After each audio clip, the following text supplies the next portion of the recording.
E aí galera, beleza? Tudo bem? Como vocês estão? Bom, a gente fazia algum tempinho que não nos vimos aqui, provavelmente eu estava viajando 2 semanas em São Paulo e agora a gente volta para a gente poder conversar um pouquinho e falar como está a situação de mercado internacional. Posteriormente, hoje à tarde, eu terei com o pessoal da área membros do YouTube a parte sobre criptos, para a gente poder entender um pouquinho o que está pegando. Então, em um primeiro momento, vamos imediatamente aqui, sem mais delongas, entrar aqui. Meu nome é Alexandre Volvox, pessoas me conhecem como Stover. Eu opero no mercado desde 1998 e aqui a gente tem vídeos no final de semana, todos os finais de semana, falando sobre o mercado americano, principais ativos, principais coisas que me interessam e ao mesmo tempo falando um pouquinho sobre criptomoedas num vídeo seguinte, que geralmente é feito em 2 etapas. Vamos olhar aqui instantaneamente como encontra-se petróleo. Para mim, como eu já mencionei em um vídeo anterior meu, o petróleo é um dos gráficos mais importantes para te acompanhar. Ele nos dá uma percepção bastante fidedigna de como está a economia mundial e de como as coisas estão andando. Uma economia aquecida automaticamente significa petróleo em alta. Uma economia em recessão ou uma economia em desaceleração indica necessariamente o petróleo em baixa. Estamos olhando aqui o petróleo trabalhando numa tendência de baixa. Acabou inclusive de perder uma zona de suporte bastante importante. Usualmente falando, quando o petróleo recua e perde este tipo de nível, especialmente nessa época do ano, que é setembro, não é uma época muito clássica para ele fazer isso, mas usualmente ele faz o recuo até meados de dezembro, quando então inicia o inverno no hemisfério norte, e daí o petróleo começa a subir mais forte. Então, estamos em um mês em uma sazonalidade de baixa para o petróleo. E é importante que a gente entenda que sim, o mercado do petróleo é um mercado extremamente sazonal. Vamos colocar aqui o ouro. O ouro que, por sua vez, segue um ciclo de alta, segue uma movimentação bastante poderosa de alta. A gente tinha visto que ele estava, vou botar aqui, Shao. Não, este não é um Shao que eu quero. Shao USD. Ou Shao USD segue em topos e fundos ascendentes. Então a gente consegue perceber nitidamente que enquanto o petróleo está em tendência de baixa, o ouro vem se apreciando. Ele havia conseguido romper recentemente um padrão de cup and handle, podemos dizer que é uma xícara, alguns chamam isso aqui de um triângulo ascendente. Rompemos, fizemos um pullback, um segundo pullback, e agora estamos lateralizados em cima dessa zona de suporte.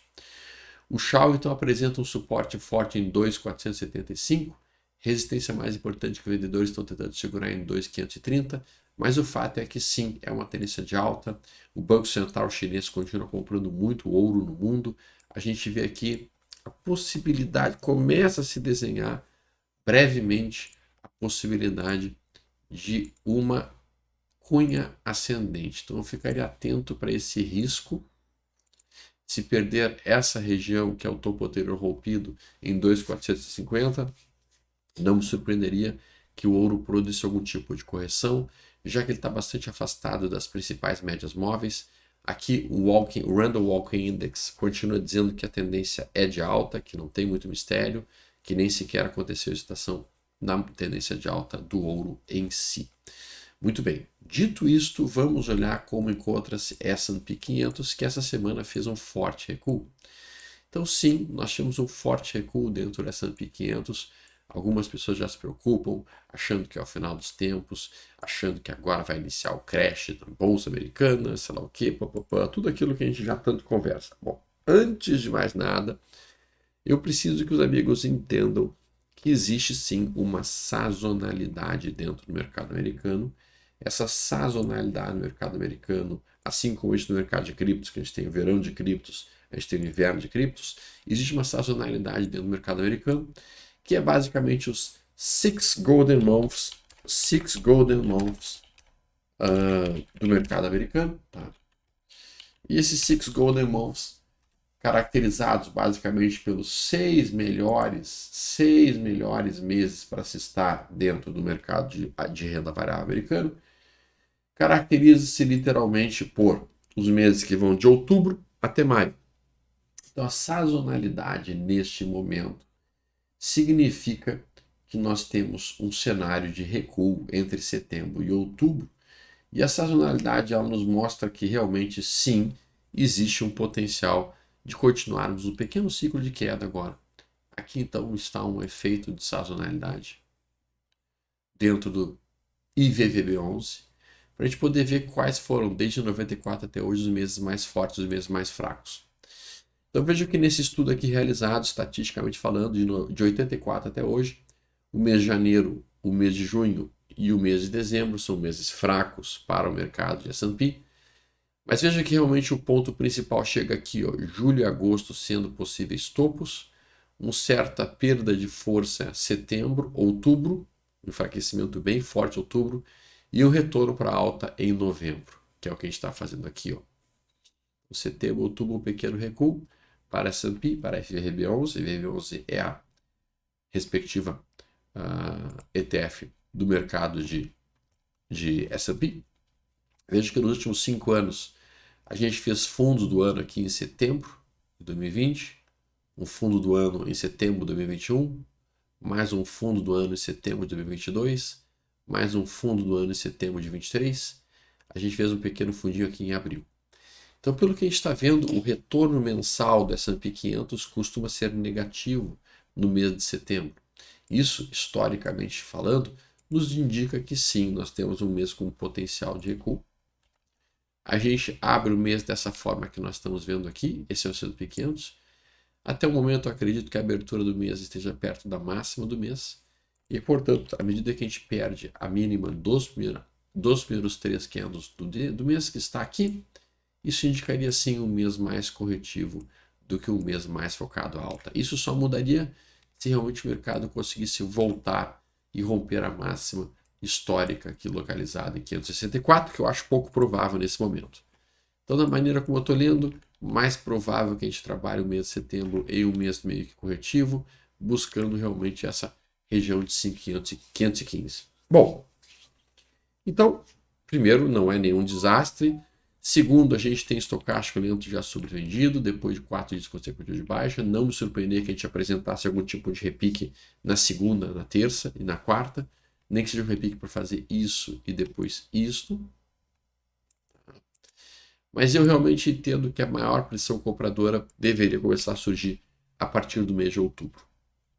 Nós ainda estamos tendência de alta no diário do S&P e agora estamos numa tendência de lado no S&P, em topos no mesmo nível, fundos no mesmo nível, mesma coisa acontecendo para QQQ, que agora faz até inclusive um topo abaixo do topo anterior, mas ainda em si são topos e fundos ascendentes, coisa que a gente não deveria então imediatamente ficar muito apavorado. Por enquanto ainda não há sinais de reversão maior acontecendo dentro do mercado. Então a gente consegue olhar o cenário atual com um pouco mais de receio. É óbvio, foram 2 dias consecutivos de forte recuo essa semana.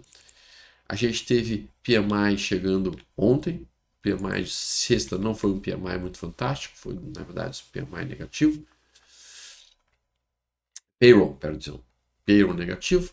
A gente agora teria um espaço para recuar até perto desta região. É bem verdade que esse fechamento aqui, que é onde a gente bateu na sexta-feira, é uma zona de suporte, é topo anterior rompido, é o fechamento dessa barra. Eu entendo que existe uma possibilidade sim de compradores tentarem defender a região de 450 dentro do S&P 500. Muito bem, deixa eu colocar aqui algumas coisas que são importantes serem observadas. A gente tem os diferentes ativos aqui no mundo. Em laranjinha aparece o nosso SPY, aqui é a Índia. Deixa eu tirar a Índia, deixa eu tirar o México. Aqui está o Brasil, EWZ. Aqui é a China. E aqui a gente vê Nasdaq. E aqui a gente vê South Africa, África do Sul, que por impressionante que pareça está melhor que a nossa bolsa nesse momento. Olha como o gráfico da South Africa está um pouco mais correlacionado com o mercado americano até do que o Brasil, que não está nem um pouquinho correlacionado com o Brasil, com o Nasdaq. Deixa eu inclusive tirar e botar só entre esses 2 gráficos. Veja como a gente realmente não está correlacionado com Nasdaq, não estamos de fato, nem mesmo com o S&P 500. Então deixa eu botar aqui só o S&P 500, tirar a Nasdaq E a correlação que existe entre Brasil e S&P 500, ela vem se desconstruindo ao longo do tempo. A gente vê que o gráfico do S&P 500 tem esse tipo de curva, enquanto que o gráfico brasileiro está totalmente descorrelacionado com o S&P. Eu acho que é bastante importante que a gente mencione isso, porque muitas pessoas têm a impressão de que para onde o S&P vai, o Brasil vai. Não é bem assim. Eu acho que no curto prazo, no intradia, a correlação até é um pouquinho mais forte, mas num prazo mais longo, definitivamente não é isso que a gente observa. Observem que este aqui em azul é o S&P 500, enquanto que aqui em laranjinha é o EWZ, totalmente descorrelacionado, não relacionados e não andando juntos. É bem importante essa informação para os amigos. Então, americanos andam no ritmo deles, nós andamos no nosso ritmo. Deixa eu colocar aqui as principais empresas neste momento. O pessoal fala muito da NVIDIA, obviamente. NVIDIA, que é do setor de tecnologia, Nasdaq, que está realmente lateralizada. Nada que me surpreenda muito. Eu entendo que tem um potencial de nós ficarmos de lado por algum tempo, que nem a gente fez aqui neste período do ano, que foi basicamente julho, agosto, setembro, outubro, novembro, e a partir de dezembro que a gente acelerou. Veja que nos anos anteriores também, novamente, a gente teve setembro, aqui é o setembro vermelho, como podemos dizer, dentro do mercado da NVIDIA, indicando que realmente setembro é um período mais corretivo para este tipo de ativo. Novamente aqui, setembro caindo, setembro caindo, setembro caindo, setembro caindo, quando eu tenho outubro fundo. Então a gente observa aqui setembro, aqui novamente mais um topo em setembro e mais um topo em setembro. Então realmente setembro não é um mês muito auspicioso para NVIDIA, como nós estamos olhando nesse momento. Suporte principal de NVIDIA encontra-se 90 com 90.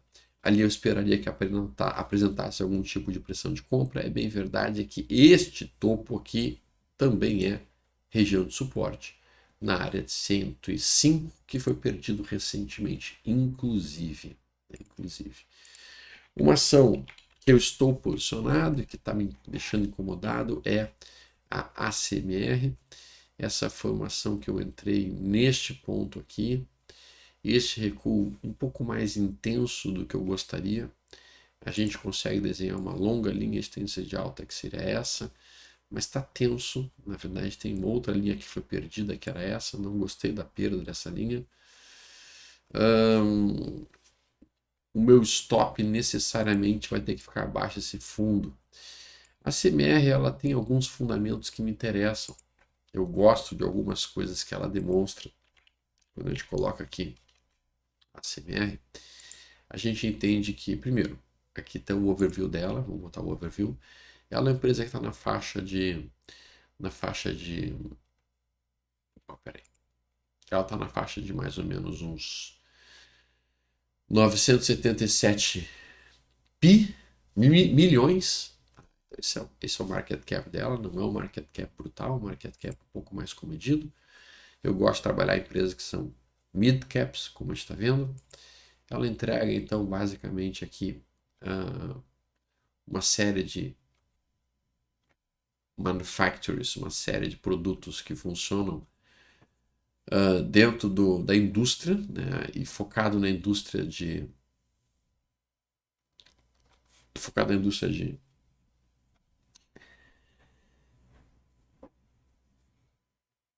equipamentos de limpeza para melhorar o desempenho de chips, de produção de chips e chips integrados.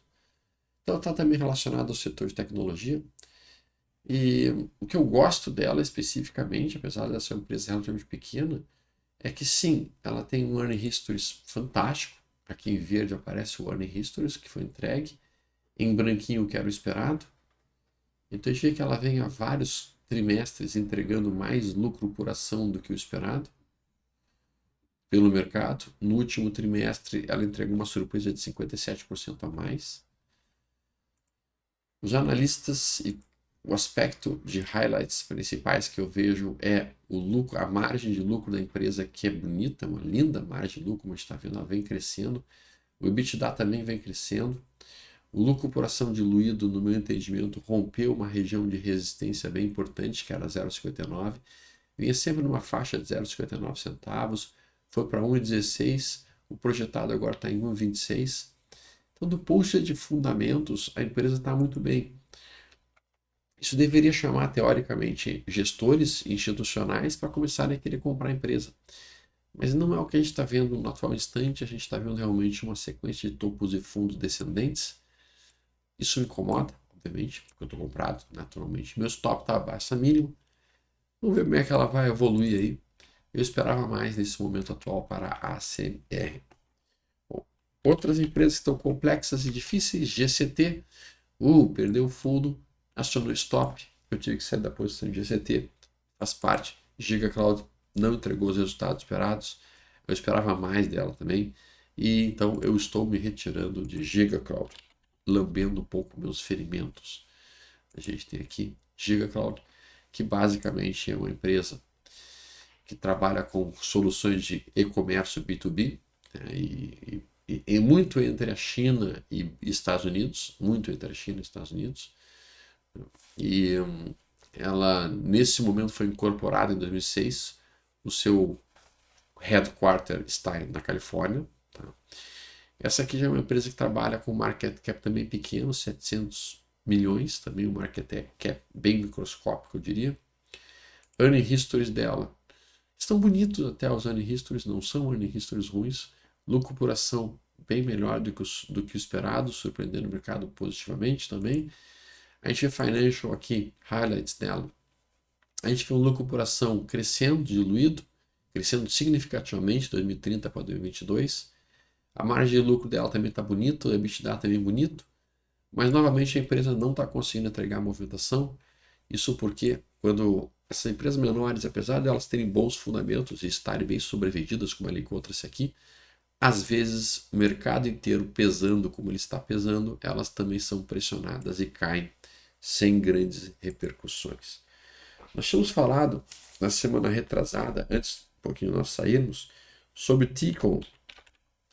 E Ticon vem evoluindo bem, trip.com, topos e fundos ascendentes, não entrega nesse momento uma operação muito fantástica, mas eu estou olhando para ela e pensando que, cara, próximo recuo quero tomar posições em Ticon. Deixa eu ver se tem um ativo importante para a semana que vem dentro da IBD. A gente tem PDD, que fez um forte movimento de recuo, está sobrevendido e fez um candle pavio. Temos Duo também formando um candle pavio, mas ela está um pouco mais sobrecomprada nesse momento. DraftKings, eu gosto dessa DraftKings nesse ponto. Se nós tivermos um gap de alta na segunda-feira, me interessa muito. Tá? Esse é um mercado que tem crescido cada vez mais no mundo e também nos Estados Unidos. Mercado de apostas, né? Mercado de apostas, sem dúvida alguma, é um mercado que entrega cada vez mais resultados, cada vez mais dinheiro, cada vez mais lucro em caixa. Make My Trip. Para mim, Make My Trip é um dos gráficos mais bonitinhos que a gente tem no mercado nesse momento. Apesar da queda toda do mercado, Make My Trip conseguiu se segurar. A gente viu que a Ticon Trip e a Make My Trip, ou seja, o mercado de turismo, continua sendo um mercado atraente nesse momento. Deixa eu colocar aqui XP Internacional para ver se temos alguma outra. Tesla, fazendo também. Eu dou pavio, CMCA também. Relay. Essa aqui eu não gosto nesse momento. Vamos olhar aqui papéis que estejam em alta. De preferência, Eden dos traders entregando 1, 2, 3 de compra. Para ver se a gente consegue localizar algum papel bom entregando uma entrada no gráfico semanal. A gente tem Pepsi. Agora a gente está falando de Consumer Retails, né? Consumer Retails. Consumer Sales, Staples, melhor dizendo, Consumer Staples está puxando forte. É um setor que vem ganhando força, um setor que em si é um setor mais conservador. A gente tem 1, 2, 3 de compra em Pepsi sendo formado. O único ativo que disparou entrada aqui no gráfico semanal. Vamos olhar dentro das IBD 50 se tem algum 1, 2, 3 formado. Opa, a gente tem mais algumas aqui, ó. TT, Trane Technology, essa aqui está bem interessante, rompendo o topo histórico. Trade Technology para mim me chama atenção de fato nessa movimentação aqui. ruptura de 349, meu stop fica imediatamente abaixo de 317 e meu alvo 2 vezes meu risco acima. Gosto de Trend Technology nesse momento que ela encontra-se. Bem interessante a Trend mesmo. Tá forte. Bem forte.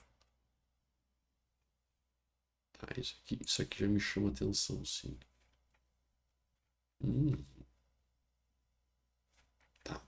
Deixa eu ver se tem outras aqui. Fazer mais um rastreio. 1, 2, 3. Além da Trend, NVD. NVD aqui eu não colocaria como atraente. Não. Mas ela não tá num ponto legal, não, porque ela não tá em tendência de alta aqui. O que tá acontecendo com esse filtro? Se o fio tá certinho. Não, o fio tá certinho, sim. E a Fix? Fix tá bem bonitinho. Comfort System, estocástico lento sobrevendido, 1, 2, 3 de compra. Tendência de alta ainda. Interessa. Nada aqui como é que tá encontra-se o cenário de fundamentos da Fix. Fix. Earning Histories. Bela quantidade de lucro por ação acima do esperado. A gente tem o resultado de highlights dela de financials. Lucro por ação bem bonito. Ó, que bonito o lucro por ação. Crescendo. A gente sabe que o mercado americano é muito dominado por lucro por ação. Net income, legal. Bonito. Margem de lucro. Isso interessa muito para o mercado americano. E a gente tem total revenues e o EBITDA crescendo bem bonito. Fix, a gente tem que entender um pouquinho o que eles fazem da vida. Vamos dar uma olhada aqui com aquela descrição da Fix. O que eles fazem? A Fix trabalha com instalação mecânica e elétrica, renovação e manutenção, reparo e substituição para indústrias de serviços elétricos e mecânicas nos Estados Unidos. Opera em 2 segmentos, mecânico e elétrico. A companhia oferece aquecimento, ventilação e sistemas de ar-condicionado, bem como encanação, elétricos e piping e controles de construção, monitoração e proteção de incêndio. Então, ela também está dentro do desenho, engenharias, integração, instalação e startups de mecânica, elétrica e plumbing, aquecimento e encanamento. Então, ela é uma empresa basicamente relacionada à construção civil Estados Unidos. Tendência de alta, bonita, interessante. Olha aqui a Boeing. E vamos ver outras ações que poderiam eventualmente puxar e entregar. A gente tinha comentado de Root, papel menorzinho também. Está em cima do suporte, mas não gerando entrada, inclusive perdendo suporte e não gerando o ponto de compra perfeito que a gente gostaria. SMCI dando uma recuada, se aproximando de um topo anterior. Fiquemos atentos a ela. Aproximação de 330 me chama atenção para SMCI. Estocástico lento bastante sobrevendido. CrowdStrike. CrowdStrike pesou bastante depois daquela situação que aconteceu do apagão mundial. O repique dela foi um repique bem fraco. Ela não conseguiu retomar próximo do seu topo anterior, que estava 395. Ficou ruim o cenário para CrowdStrike, mas eu estou comprado ainda, só que o meu stop encontra-se abaixo de 199. Olha a Microsoft. Microsoft, nesse momento, boa tendência de alta, topos e fundos ascendentes, só que agora, nessas 2 últimas semanas, vem entregando a possibilidade de retestar aqui o fundo anterior, 388. Ali sim, eu procuraria por bons sinais de compra para mim. Lilly, não é esta. Deixa eu botar aqui. Aqui a gente tem a Lilly. Lilly Company tocou o topo anterior, aparentemente vai formar um duplo topo, é muito frequente isso no mercado americano. A gente poderia esperar um recuo, até pelo menos o fundo em $800. Ali eu vou ser extremamente comprador de Lilly perto de $800. Não é o momento para comprar agora, mas eu estou muito atento para tentar procurar ali papéis que estejam entregando boas movimentações, certo? Vamos ter mais alguma coisa que me chame muitíssimo a atenção nesse momento. Sei que o vídeo já está um pouquinho mais longo, mas eu acho que é importante que a gente aproveite esse momento atual para buscar por oportunidades. A gente sabe que o mercado talvez produza mais algum tempo de recuo aí, mais umas 2 ou 3 semanas, mas isso por si só pode sim já nos permitir algumas operações de compra e de suporte, como se diz.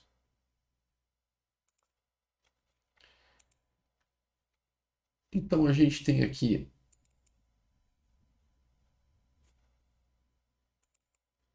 General Dynamics, gire. General Dynamics está numa tendência de alta, topos e fundos ascendentes, esse é o topo histórico da General Dynamics. Eu tenho 2 pontos que eu posso cogitar uma possível entrada aqui. Na ruptura da máxima de $300, 303 dólares, obviamente. E a gente tem sim um suporte bem importante com compradores defendendo 278 dólares. Essas duas regiões me interessam bastante em General Dynamics, né? Além da General Dynamics, vamos ver se tem algum outro ativo que esteja entregando alguma possibilidade de trade. Bom, aqui, vamos colocar aqui.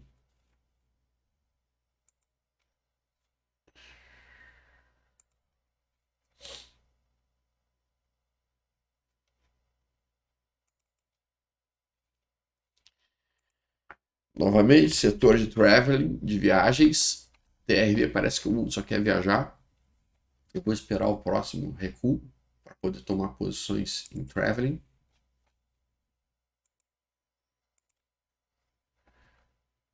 Impressionante como o setor de viagens realmente ganhou muito movimento. Muito movimento. Costco. Seguindo o movimento de recuo, vou esperar que esse recuo termine para poder tomar posições. Não comprar exatamente agora. Não acho que seja um bom momento.